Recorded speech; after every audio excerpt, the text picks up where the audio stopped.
Francisco Cândido Xavier, Evolução em Dois Mundos. 10º livro da coleção A Vida no Mundo Espiritual, ditado pelo Espírito André Luiz. 8º capítulo da segunda parte do livro. Matrimônio e divórcio. Poderíamos receber algumas noções acerca do matrimônio, bem como do divórcio no plano físico, examinados espiritualmente? Nas esferas elevadas, as almas superiores identificam motivo de honra no serviço de amparo aos companheiros menos evolvidos que estagiam nos planos inferiores. Não podemos olvidar que na Terra o matrimônio pode assumir aspectos variados, objetivando múltiplos fins. Em razão disso, acidentalmente, o homem ou a mulher encarnados podem experimentar o casamento terrestre diversas vezes, sem encontrar a companhia das almas afins com as quais realizariam a união ideal. Isso porque, comumente, é preciso resgatar essa ou aquela dívida que contraímos com a energia sexual, aplicada de maneira infeliz ante os princípios de causa e efeito. Entretanto, se o matrimônio expiatório ocorre em núpcias secundárias, o cônjuge liberado da veste física, quando se ajuste à afeição nobre, frequentemente se coloca a serviço da companheira ou do companheiro na retaguarda, no que exercita a compreensão e o amor puro.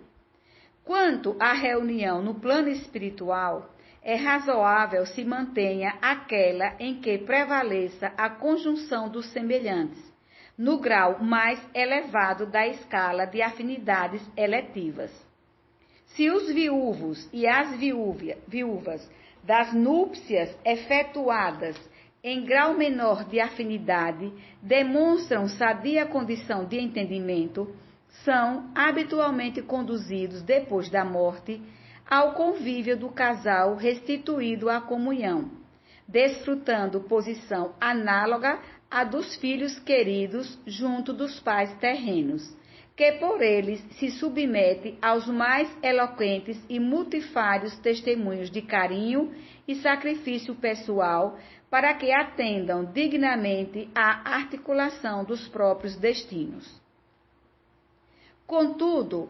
se a desesperação do ciúme ou a nuvem do despeito enceguecem esse ou aquele membro da equipe fraterna, os cônjuges reassociados no plano superior amparam-lhe a reencarnação,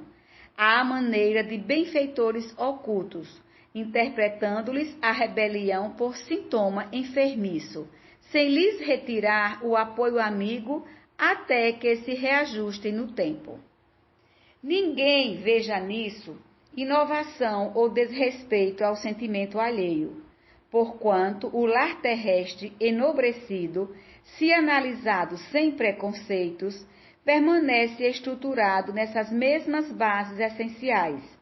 de vez que os pais humanos recebem muitas vezes no instituto doméstico, por filhos e filhas, aqueles mesmos laços do passado com os quais atendem ao resgate de antigas contas,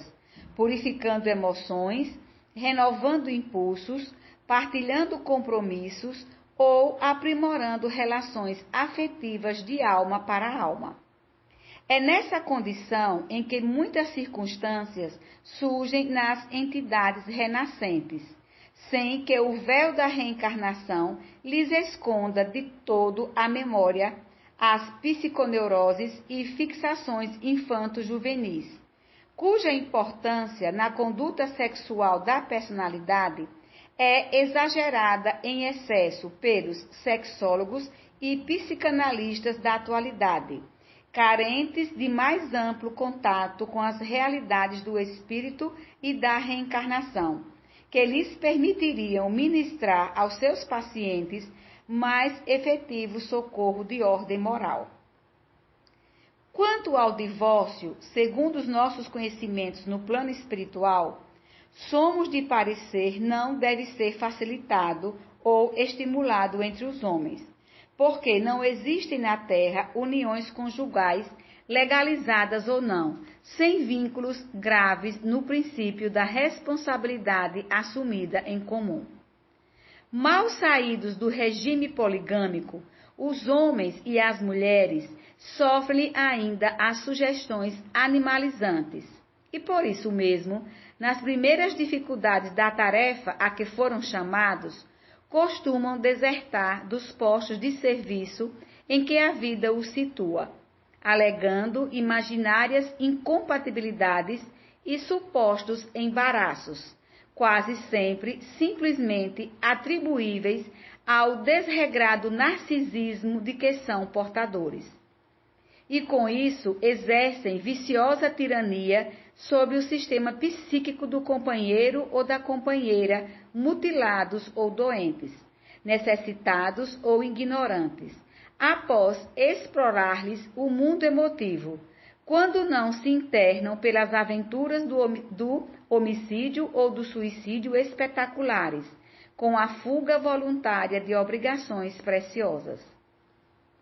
É imperioso, assim, que a sociedade humana estabeleça regulamentos severos a benefício dos nossos irmãos costumazes na infidelidade aos compromissos assumidos consigo próprios, a benefício deles, para que se não agreguem a maior desgoverno e a benefício de si mesma, a fim de que não regresse à promiscuidade aviltante das tabas obscuras,